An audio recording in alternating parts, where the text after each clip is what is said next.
Well, welcome back to another edition of TN Toys, and yes, oh my god, I've just seen a few videos, other videos on YouTube, and oh my god, Superman, 3 3/4 inch, retro style, and if you know me, I'll suck it into those Marvel retros, suck it into the Indiana Jones, although I did sell them off, so they just didn't complete the line for me. I'm like, well, you did a half a job, you cancelled the line, and that was the end of that. Same with the Marvel retros.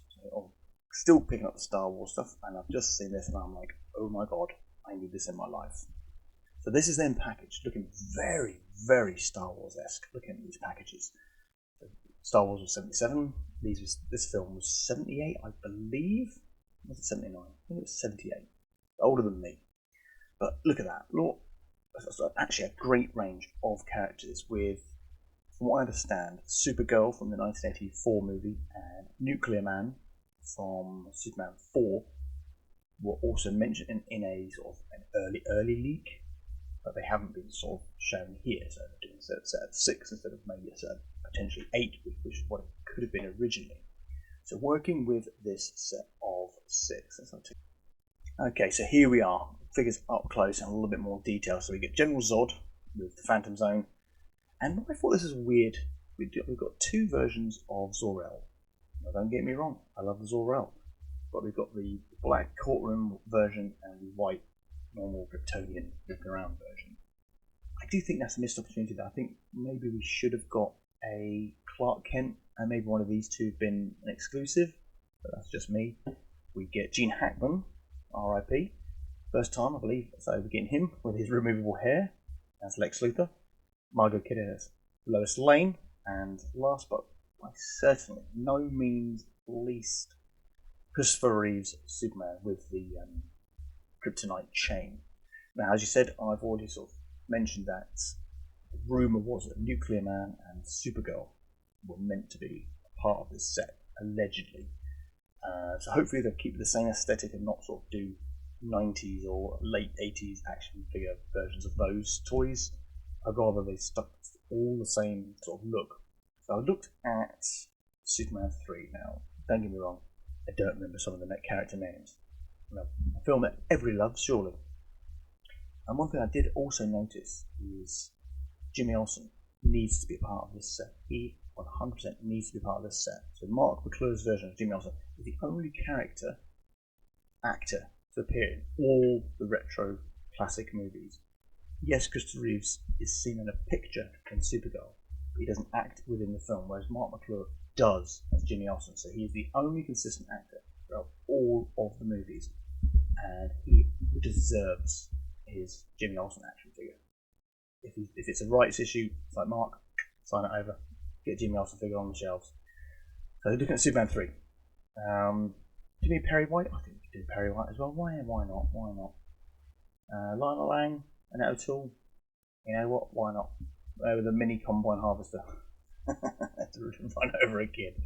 I think if we're going to do Vera Webster, it needs to be the robot version. It lasts about 10 seconds in the movie, but we need the robot version. And where is Rupert Vaughn's character? Ross Webster, man in suit. Yep, we need another man in a suit. But again, that was a downfall of the Indiana Jones line. What else we got? I think that's it. We don't need security guard, boyfriend. And then we've got Supergirl movie. Who's the villain in that one? She's one of them, but not the main. Oh yeah, Faye Dunaway, Selena. We need her. We need the villain from that movie. I think we could sort of.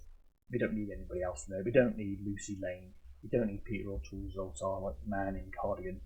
So when it comes to Supergirl, just do the baddie. Just do the baddie. You could do Linda Lee, and a Clark Kent double pack perhaps. And then also what is not seen is no Non and no Ursa.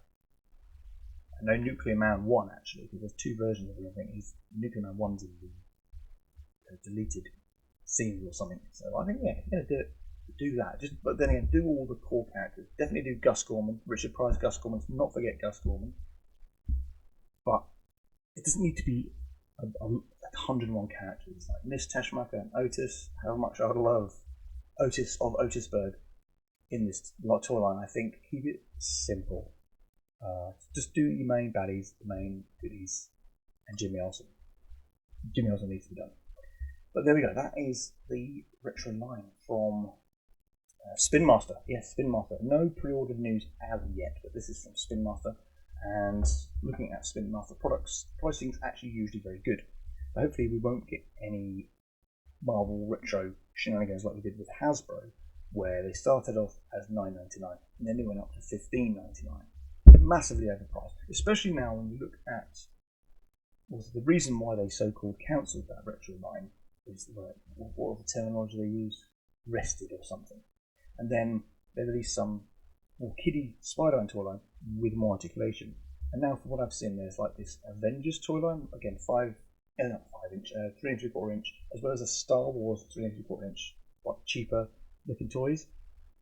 But they are cheaper. So I do not understand why the Retro Legends 3 and 3/4 inch went to 15 quid, whereas this newer toy line with more articulation is more money, is less money. I just think shenanigans. I think something was awry there. But anyway, Superman Retro 1978 movie toy line coming soon.